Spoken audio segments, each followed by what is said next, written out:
अब सबसे important topic पे आओ, अलगाव। ये डिप्रेशन का जड़ है, इससे बचना है। व्यक्ति का भीड़ में भी स्वयं को अकेला महसूस करना, समाज से कटा हुआ, उपेक्षित, उदासीन महसूस करना, यही अलगाव है। इस भरी बज्म में अकेले हैं हम, या एक अकेला एक शहर में, रात में और दोपहर में। गाना सुने, एक अकेला एक शहर में, भूपेंद्र की आवाज में, रात में और दोपहर में, आशियाना ढूंढता है, आबोदाना ढूंढता है। सुनना जाता है। और उसका पहले देखो, उसके पहले इसी गाने का पॉजिटिव वर्जन था, दो दीवाने शहर में, रात में और दोपहर में, आशियाना। उन लोग घर बनाना जा रहे थे, शादी कर रहे थे बे राक्षसों। उन लोग शादी करके घर बनाना चाह रहे थे, और उसके लिए घर खोजने के लिए पहले निकलते हैं। तो दो लोग, जैसे आपका फैमिली लाइफ शुरू होगा जब भी, तो एक नया व्यक्ति है, नौकरी पाया है, पत्नी भी सर्विस कर रही है, किसी शहर में नौकरी के लिए गए हैं, तो वहां क्या करोगे? पहले छोटा सा एक घर खरीद लें, हमारा क्या हो जाए, है ना, एक परिवार हो जाए, ऐसा आदमी सोचता है, रहने के लिए मकान हो जाए। और बाद में फिर क्या स्थिति होती है, उस पिक्चर में दिखाया गया है, अलगाव को दिखाया गया है। और अलगाव का मतलब ऐसा नहीं कि केवल पति पत्नी में लड़ाई करने से अलगाव होगा। सबसे बड़ा खतरनाक बात क्या होता है, यहीं से सुसाइड होता है। और ये दुर्खिम की पुस्तक का नाम है आत्महत्या। और इसीलिए एक साल दुर्खिम के आत्महत्या के सिद्धांत को समझाइए करके प्रश्न भी आया है। यहीं से आगे जाकर के जुड़ जाता है सिलेबस में, लेकिन केवल अलगाव दिया है। दुर्खिम का आत्महत्या का सिद्धांत कहीं नहीं दिया है। वास्तव में अलगाव का मतलब क्या है? आप लोगों के बीच भीड़ में रहो, आप हमेशा लोगों से घिरे हुए रहो, लेकिन आप अकेलापन महसूस करो, यही तो अलगाव है। ऐसा कभी ना कभी, कहीं ना कहीं हमारे साथ हो जाता है, सबके साथ। और इसके पीछे बहुत प्रकार के फैक्ट हैं। अभी तुम्हारी उम्र छोटी है, तो तुमको ऐसा लगता है कि प्रेम में आदमी परेशान होता है तो ऐसा अलगाव होता है। कुछ लोगों के चेहरे के भाव बताने लगे थे। लेकिन असली अलगाव कहां से पैदा होता है? जब आप अपने काम से अलगाव महसूस करोगे। बड़े बड़े शब्द आएंगे, देखो, नियमहीनता, अर्थहीनता, देखो आएगा ना, शक्तिहीनता, अर्थहीनता, नियमहीनता, पृथकता और स्व अलगाव। पांचों शब्दों को बताऊंगा। जब आप अपने काम से अलगाव महसूस करोगे, उस दिन इस पूरी दुनिया में कहीं रहने का मन नहीं होगा। आदमी जो भी काम करता है, उस काम के साथ उसके अंदर गर्व और सेटिस्फेक्शन का भाव रहना चाहिए। इसलिए याद रखो कि अपने माँ बाप को, अपनी पत्नी को, अपने पति को, अपने मित्र को, अपने भाई को कभी भी उसके काम से अलगाव महसूस मत होने दो। उसको हमेशा एहसास कराते रहो कि तुम मेरे लिए स्पेशल हो, तुम्हारे द्वारा किए गए काम की सार्थकता है। नहीं तो व्यक्ति बहुत ज्यादा डिप्रेशन में चला जाता है। एक जैसे लड़कियों का उदाहरण ले लो। यदि एक लड़की घर में खाना बना रही है, अपनी मम्मी पापा को रोटी बना के खिला रही है, कोई दिक्कत नहीं, 1 लो, 2 लो, 3 लो, खुशी खुशी ला के दे रही है, और शादी होकर चली गई और वही ससुराल में काम करने में स्ट्रेस फील करने लगी, तो दोनों में से कहीं ना कहीं पर क्या है, मतलब चूक हो रही है। या तो ससुराल उसको प्रेरित और प्रोत्साहित नहीं कर पा रहा है। सबके सब डाइनिंग टेबल पे जाके बैठ गए, बहू तेरी ड्यूटी है, तू खाना बना के ला और दे, और गलत किए, कुछ बिगड़ गया तो चिल्लाएंगे, अच्छा लगा खाएंगे, उठ के चले जाएंगे, उसकी कोई हेल्प करने नहीं जाएगा। तो मैं रोटी बना बना के बर्बाद हो गई बोलेगी। और यदि उसके मन में ये भाव रहा, पूरे समाज ने, साथियों ने ये रखा कि भाई रोटी बनाना समाज का सबसे श्रेष्ठ काम है, इससे पेट भरता है, माँ के काम से बेहतर काम कोई हो नहीं सकता, तो एक लड़की क्यों तनाव महसूस करेगी? आप उससे गवर्नमेंट जॉब क्यों कराना चाहते हैं? महिलाओं को आत्मनिर्भर बनाने की आवश्यकता क्यों महसूस हो रही है? वो इतना प्रोडक्टिव काम घर में करके देती हैं कि तुमको लाखों में वैसा काम करने वाले नहीं मिलेंगे। किसी लेबर को लगा कि तुम वो सब काम नहीं करा सकते, लोग कराते हैं आज। लेकिन जिस भाव से माँ खाना खिलाती है, जिस भाव से पत्नी, जिस भाव से बहन खाना देगी, क्या वैसा आपको खाने का सेंस मिलेगा? उसके मन का भाव खत्म हो जाता है। भारत का जो परंपरागत समाज था, उस परंपरागत समाज में जो भी प्रोडक्शन होता था, उस प्रोडक्शन के साथ जुड़ाव होता था उस काम को करने वाले का। जैसे किसी व्यक्ति ने पूरी दिन भर मेहनत करके एक मूर्ति तैयार की, एक खिलौना तैयार किया, एक रथ तैयार किया, एक धनुष तैयार किया, उसको वो शाम को मार्केट में बेचने जाएगा, लोग उसको खरीदेंगे भी और उसकी तारीफ भी करेंगे और उसी के अनुसार उसके मूल्य का निर्धारण भी होगा। ये तुम्हारा कितना सुंदर हार है, ये कितना अच्छा तुमने साड़ी बुना है, इससे अच्छा ये है, इससे अच्छा ये है, उस हिसाब से उसको क्या दिया जाएगा? पेमेंट दिया जाएगा। तो व्यक्ति को अपने कार्य में क्या महसूस होगा? गर्व कि मैंने कार्य किया। फिर शाम को अपने घर जाएगा, अपने परिवार और बाल बच्चों के साथ उस धन का उपयोग करेगा। तो व्यक्ति कभी भी डिप्रेशन में या अलगाव में नहीं जाएगा। लेकिन जैसे ही हमारी परंपरागत अर्थव्यवस्था बदल गई और बदल करके किसमें चली गई? वो पूंजीवादी अर्थव्यवस्था में चली गई। कारखानों ने इंसानों की जगह ले ली, मशीनों ने इंसानों की जगह ले ली, तो इंसान को अपने काम से अलगाव पैदा होना शुरू हुआ। सबसे पहले कार्ल मार्क्स समझाया है क्यों अलगाव पैदा होना शुरू हुआ। अब एक व्यक्ति काम करता है साइकिल फैक्ट्री में या जूता बनाने की किसी फैक्ट्री में, और सुबह से शाम तक साइकिल बना रहा है या जूता तैयार कर रहा है, नाम कंपनी का होगा। आप मैकडोनल्ड का पिज्जा खा रहे हो, किसी गुपचुप ठेले वाले का गुपचुप थोड़ी खा रहे हो। गुपचुप ठेला वाला गुपचुप बनाता है, उसके लाभ पर एक बहुत बड़ा हिस्सा भी उसको मिलता है, अपनी मर्जी का मालिक है, बेचता है, अपने अनुसार काम का समय निर्धारित करता है, जब छुट्टी करना है छुट्टी लेता है। लेकिन मैकडोनल्ड की कंपनी में काम करने वाला एक कर्मचारी कैसे करता होगा? सोचो। उसका तो कोई नाम ही नहीं होता, उसको फिक्स वेतन मिलेगा, जिस दिन काम नहीं करेगा उस दिन पेमेंट काट दिया जाएगा। बाहर कंपनी कितना अच्छा साइन बोर्ड के साथ तुमको चमकता दमकता दिखे, कर्मचारियों को लेकर के वहां पर भी क्या रहता है? स्ट्रेस की स्थिति रहती है। और खासकर जहां पर मजदूर हैं, तो मजदूर जब क्या महसूस करेगा? अपने कार्य से अलगाव। मैं जूता बना रहा हूं, मेरी जिंदगी बर्बाद हो गई, मेरा तो कोई नाम नहीं, मालिक के लिए बन रहा है। ये साइकिल बन रहा है, हीरो कंपनी के लिए बन रहा है, ये होंडा बन रहा है, मोटरसाइकिल कंपनी के लिए बन रहा है। किसी भी लेबर को आप जानते हो किसी कंपनी के? नहीं जानते। दिन रात तो काम करते हैं कि नहीं करते? अब उन लेबर से हम दूर होते जा रहे हैं, और वो लेबर कहाँ बंद होते जा रहे हैं? एक कमरे में। आप गाड़ी का सर्विसिंग कराने जाओगे, कार खरीद लिए, शोरूम में बाहर आपको 4 लोग मिल जाएंगे, शोरूम के मैनेजर, दुनियादारी, सर्विस मैनेजर, सब आपसे मुस्कुरा के बात करेंगे। आप कार छोड़ के आ जाओगे। जो दिन भर तुम्हारे कार को धोएगा, साफ करेगा, उससे तुम 2 मिनट बात नहीं करोगे, यार थैंक यू, 100 रुपए एक्स्ट्रा रख लो। कोई ऐसा किया है आज तक? करना सीखो ये सब। फिर इस चैप्टर को मैं तुमको समझा रहा हूं। तुम किसी होटल में जाओगे, वेटर को टिप दे दोगे, कुछ भी करोगे, अंदर में जो खाना बना रहा है तुम जानोगे तक नहीं वो कौन है, मर रहे हो आपके पास में, उसको भी बुला के टिप देना सीख जाओ। माँ के काम की तारीफ करना सीख जाओ, अपने दोस्तों के काम की तारीफ करना सीख जाओ। सुसाइड ऐसे ही खत्म हो जाएगा। व्यक्ति को हमेशा वीआईपी फील कराओ। तुम भी अपने काम पे गर्व करो और हर छोटे से छोटे काम करने वाले को ये एहसास कराओ कि उसके काम की महत्ता है। अब समझो अलगाव को। और जहां, इसीलिए पहला वाक्य है, ये सब इसमें नहीं लिखा हुआ है, ये तो कार्ल मार्क्स का सोशल शब्द आएगा।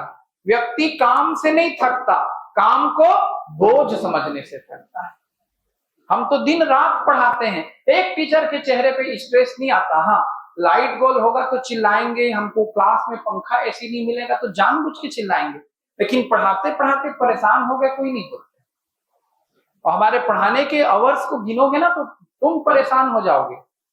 अभी तो मुझको, क्योंकि सुबह की बैच में मेरे क्लास बहुत ज्यादा आगे बढ़ गई है, तो शाम को आया हूँ आज पहली बार 3 बजे वाले बैच में। नहीं तो कई बार ऐसा होता है कि सुबह 7 से 12-1 बजे तक क्लास चलती है फ्री में। सभी टीचर की यही स्थिति है यहाँ। फिर यही खाना खाते हैं, फिर शाम को पढ़ाने लगते हैं। हमको लेकिन स्ट्रेस नहीं आता। और कॉलेज का प्रोफेसर भागे भागे फिरता है, उसको अपने काम से क्या नहीं लगता? अटैचमेंट। तो तुमको यदि अपने काम से अटैचमेंट हो गया या तुमने लोगों को उनके काम पे गर्व कराना शुरू करा दिया तो देश और समाज सुधर जाएगा। और यदि तुम समझ गए कि कोई भी काम छोटा या बड़ा नहीं है, हर काम की वैल्यू है, तो तुम खुद सुधर जाओगे। ये सोशियो का इसीलिए आखिरी लेक्चर रहता है मेरे द्वारा, तुम यदि अधिकारी नहीं बन पाए तो तुम्हारा जीवन बर्बाद हो गया, इसको दिमाग से निकाल देना, उस दिन तुम चैन से जियोगे। यदि तुम एक चीज को पकड़ लोगे और वहीं पे अपने आप को फंसा दोगे, एक तो तुमको ये घेर लेगा, अलगाव। जिंदगी सारी समस्याओं से, सारी चुनौतियों से ऊपर है। हम इस धरती पे आए हैं, क्यों आए हैं? अधिकारी बनने के लिए नहीं आए हैं, जीने के लिए आए हैं। और हर चीज हमारा जीवन जीने का क्या है? एक साधन है। हाँ, जिंदगी को बर्बाद नहीं करना है, और जिंदगी को किसी कारण से बर्बाद ना करना है, ना तो नौकरी के कारण, ना XYZ के कारण। ठीक है, इधर देखो, उसको जिंदगी से ऊपर नहीं मानना है। मान लिए मतलब तुम बर्बाद हो गए। अब सुनते चलो, अब तुम समझोगे। पहले इसको इकोनॉमी के आधार पे समझाते हैं, जैसे कार्ल मार्क्स ने समझाया। व्यक्ति का भीड़ में भी स्वयं को अकेला महसूस करना, समाज से कटा हुआ, उपेक्षित, उदासीन महसूस करना, यही अलगाव है। समझ गए? मेल्विन सीमेन ने अलगाव शब्द का प्रयोग 5 अर्थों में किया। मेल्विन सीमेन बड़ा फेमस व्यक्ति। पहला बोलता है शक्तिहीनता, पावरलेसनेस। ये पहला पॉइंट है अलगाव की जड़। मजदूर एक फैक्ट्री में काम करता है, या कोई भी व्यक्ति जो दूसरे का कर्मचारी है, और यदि वो संस्था से जुड़ा नहीं है, या संस्था उसको खुलने खिलने का मौका नहीं देगी, तो पहला चीज आएगा पावरलेसनेस। मेरे हाथ में पावर ही क्या है? मैं तो एक कर्मचारी हूं, अदना सा। मैं तो एक मजदूर हूं, मैं तो दिन रात काम कर रहा हूं, मेरे पास क्या पावर है? कुछ नहीं है। अपने आप को पहला तुच्छ समझना शुरू करेगा, पावरलेसनेस। जैसे ही पावरलेसनेस की प्रॉब्लम बढ़ेगी, मीनिंगलेसनेस शुरू हो जाएगा, अर्थहीनता। क्या मतलब है यार, मैं क्या काम कर रहा हूं? इस काम का कोई अर्थ है क्या? फालतू काम है यार। ये मैं दिन रात पढ़ा रहा हूँ एक कोचिंग सेंटर में, मेरा मुंह उतर जाएगा, मैं पढ़ा ही नहीं पाऊंगा। भाग जाएंगे लोग कोचिंग छोड़ के। हम लोग चेहरा देख के समझ जाते हैं ये पढ़ाने आया है, अपने आप से थका हुआ है, जीवन से थका हुआ है, प्रेरित करते देखते हैं। तो एक मजदूर अर्थहीन समझने लगेगा, मेरे काम की कोई क्या नहीं है, वैल्यू ही नहीं है। चुपचाप मैं काम करूं और निकल लूं, दिन रात खाना बनाऊं कहां? होटल के अंदर, और मैं निकल लूं। मेरे काम का कोई महत्व है क्या? कुछ नहीं। कुछ पैसा मिलता है, उसी के लिए मैं बर्बाद हो रहा हूं। तो पहला शक्तिहीनता, फिर दूसरा अर्थहीनता, और जैसे ही शक्तिहीनता और अर्थहीनता आएगा, वो पृथकता और नियमहीनता दोनों का शिकार होगा। पृथकता का मतलब वो काम से पृथक होने लगेगा, उस काम से उसका अटैचमेंट खत्म हो जाएगा। आएगा मशीन के जैसे पढ़ा देगा। ये पॉइंट है जी, लिख लो। ऐसा मुंह उतारे बैठे होंगे, हो गया, जा रहा हूं। मैं आखिरी सांस तक वैसा नहीं कर पाऊंगा। ऐसा होने लगेगा तो मैं पढ़ाना छोड़ दूंगा। लेकिन होने लगता है। एक क्लर्क है, टेबल में बैठा, सुबह से लेके रात तक क्या किया? शाम तक ड्यूटी किया, उठा, चल दिया। होता है कि नहीं? एक मजदूर फैक्ट्री में काम किया, शाम होते हुए भारी कदमों से लौट पड़ा, वो काम से पृथकता का महसूस करेगा। उसके बाद वो नियमहीनता का शिकार हो जाएगा। ये दुनिया, ये महफिल मेरे काम की नहीं। तो फिर शाम को कहां पहुंच जाएगा, बताने की जरूरत नहीं है। होता है लोगों के साथ, इससे बचना रहता है। जितनी भीड़ सड़कों पे नहीं दिखती, शाम होने के बाद उससे ज्यादा भीड़ कहां दिखती है आपको पता है? क्यों दिखती है? यही सब कारणों से। इसीलिए तो पुराने समाज में शाम के समय रामचरितमानस का पाठ शुरू हो जाता है, खेलना शुरू हो जाता है शाम के समय। खैर, अभी अपन फिर से आते हैं। फिर वो नियमहीनता में जाएगा, पर नियमहीनता उसको कितना सुख पहुंचाएगा? दारू कितने दिन, शराब कितने दिन तक सुख देगा, या कोई भी गलत काम कितने दिन तक सुख देगा? असली सुख तो मन में होता है। फिर जब आपका स्टेज बढ़ेगा बढ़ेगा बढ़ेगा, तो आप स्व अलगाव की स्थिति में पहुंच जाओगे। सेल्फ डिटैचमेंट या कुछ भी लिखा होगा, स्ट्रेंजमेंट। आप अपने आप से अलगाव महसूस करोगे, मैं फालतू हूं, मेरा जीना बेकार है। उसके बाद ये आत्महत्या की ओर बढ़ रहा है, क्योंकि चैप्टर में वो नहीं है, इसलिए आप पॉइंट्स को समझ रहे हैं जो मैं बोलना चाह रहा हूं। और आपको कहीं भी ये चीज घेरी, तुरंत उस सिचुएशन से बाहर आना रहता है। यार मैं किसका शिकार हो रहा हूं? अलगाव का। यदि पॉइंट को, आप समस्या को जहां पकड़े, वही समस्या का हल है। नहीं पकड़ पाए हो तो ट्रैप हो, आप फिर उलझे हो, सोच ही नहीं पा रहे हो कि उलझन की जड़ कहां है। नेक्स्ट देखिए, कार्ल मार्क्स ने इसी को और डिटेल कर दिया। पहला, उत्पादित वस्तुओं के प्रति अलगाव, ये शक्तिहीनता और अर्थहीनता में है ना। उत्पादित वस्तुओं के प्रति अलगाव, एक फैक्ट्री का मजदूर जूता बनाएगा, घड़ी बनाएगा, चश्मा बनाएगा, या कोई पिज्जा बनाएगा, कोई समोसा बनाएगा, उस वस्तु से उसका अलगाव होने लगेगा, मशीन जैसे छान के रख देगा। होता है कि नहीं होता है? और एक घर में बनाता है आदमी, एकदम मन से बनाता है, आओ यार आज पार्टी करना है, चलो डोसा बनाते हैं, चलो क्या करते हैं, गुपचुप बनाते हैं। घर में भी तो होता है, तुम लोग पता नहीं और क्या क्या बनाते होंगे। तो छोटे लेवल पे जो दुकान चलते रहता है, उसका कर्मचारी खुद मालिक रहता है, ठेला वाला, एकदम खिला खिला रहेगा। एक एक ग्राहक उसको क्या लगेंगे, अपने लगेंगे। जितना ज्यादा उसके टेस्ट की वृद्धि होगी, जितना ज्यादा तारीफ होगा, उतना ज्यादा वो गर्व महसूस करेगा, उसके पॉकेट में पैसा आएगा। होटल का जो अंदर में खाना बना रहा है, उसको कुछ पता ही नहीं है बाहर की दुनिया में क्या हो रहा है, या कोई भी फैक्ट्री में काम कर रहा है, उसको पता नहीं है, तो उत्पादित वस्तुओं के प्रति अलगाव महसूस करेगा। फिर उत्पादन की प्रक्रिया के प्रति अलगाव महसूस करेगा, प्रोडक्शन का जो प्रोसेस है, उस प्रोसेस से कटा हुआ महसूस करेगा, मशीन की तरह काम करेगा, मशीनों के बीच काम करता करता खुद मशीन बन जाएगा। उसके बाद तीसरा, स्वयं के प्रति अलगाव, जैसे यहां पर आया था स्व अलगाव, कार्ल मार्क्स भी बोल रहा है, स्वयं के प्रति क्या महसूस करेगा, अलगाव, डिटैचमेंट महसूस करेगा। मैं इस दुनिया में फालतू हूं यार, क्यों पैदा हो गया हूं, बर्बाद हो गया हूं, कोई भी महसूस करने लगता है। और चौथा, एकदम खतरनाक, इसी बीच यदि उसके साथी और उसके समुदाय के लोग समझ गए कि वो तनाव में आ चुका है, हमें उसका साथ देना चाहिए, वो चिड़चिड़ाए तो झेलना चाहिए, वो कहीं अकेले जा रहा है तो उसको रोकना चाहिए, तो समाज से जुड़ सकता है वो।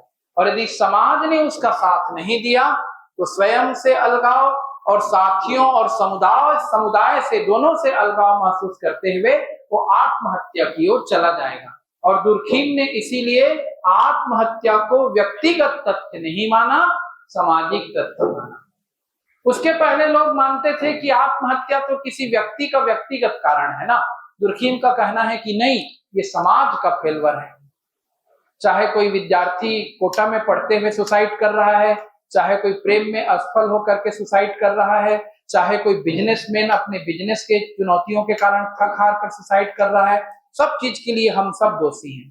इसीलिए एक दूसरे की समस्याओं को समझें, एक दूसरे को समय दें, अपने आप के प्रति, अपने कार्य के प्रति गर्व का अनुभव करना सीखें। इस चैप्टर का अंतिम उद्देश्य रहता है। और उसको समझा रहा है फिर कि क्या है अलगाव की विशेषताएं, संबंधों में दृढ़ता का अभाव। जब तक आपके सोशल रिलेशन अच्छे नहीं है, आप अलगाव का शिकार होगे। तो जितने लोग अपने घर परिवार से कटा कटा महसूस करते हो, रिश्तेदारों को देख के चिढ़ते हो, सीख लो ऐसा नहीं करना है। एक दिन जाओगे कहाँ, अकेले अकेले अकेले अकेले होते होते कहीं की नहीं रह जाओगे। मनुष्य कहलाता ही सामाजिक प्राणी है, सब असामाजिक बनते जा रहे हैं। सामाजिक संबंधों में असंतोष, सब एक दूसरे को लेकर के क्या है, डिससेटिस्फाइड है। कार्य के प्रति असंतोष, हर किसी को लग रहा है मेरे कार्य की क्या वैल्यू है। पारितोषिक से असंतोष, फिर आपको कितनों पैसा मिल जाए, कितनों वेतन मिल जाए, आपके अंदर खुशी संतुष्टि आवे नहीं करती। नियंत्रण का अभाव, आपको कोई रोकने वाला नहीं है। भाई आपको रोकता कौन है, आपको मैं पहले बताया हूं, या तो कानून रोकता है या आपका परिवार रोकता है। आप माता पिता से अभी जुड़ाव महसूस कर रहे हैं, तो आप गलत करने से पहले 100 बार सोचेंगे, आप पे नियंत्रण रहेगा। और धीरे धीरे आप बड़े हो जाएंगे, आपके माँ बाप भी आपका साथ छोड़ चुके हैं या इस दुनिया में नहीं है, घर परिवार में आपका लगाव नहीं है, कौन आपको नियंत्रित करेगा। जो मन में आया वो करोगे आप शाम के समय। तो नियंत्रण का अभाव, शक्तिहीनता, आप अपने आप को पावरलेस महसूस करोगे, मैं तो बेकार हूं, मेरे पास कोई पावर नहीं है, आप उदासीन हो जाओगे। ये सब कारण है भैया। ये क्यों पैदा हो रहा है अलगाव? समुदाय का विशाल आकार है, बहुत बड़ा ग्रुप हो चुका है, सामाजिक भिन्नताएं हैं, संरचना अलग अलग है, सामाजिक परिवर्तन एकदम तेज गति से हो रहा है। सोसाइटी कितनी बदल गई है देखते देखते।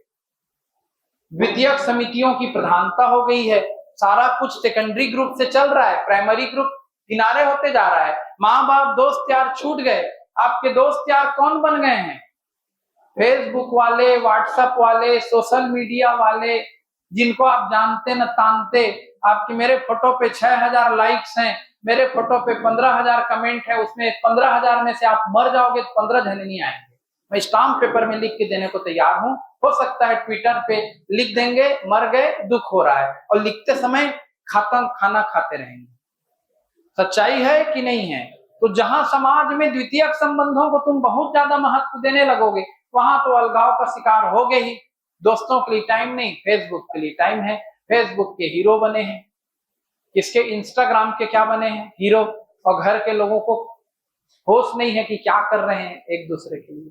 और उसके बाद अवैयक्तिक सामाजिक संबंध, impersonal social relation. Personal relation तो रह ही नहीं गए हैं, सारे संबंध क्या हो गए, प्रोफेशनल हो गए हैं। तो जैसे जैसे आप पर्सनल से इम्पर्सनल होते जाओगे, प्रोफेशनल होते जाओगे, वैसे वैसे अलगाव का शिकार बनते जाओगे।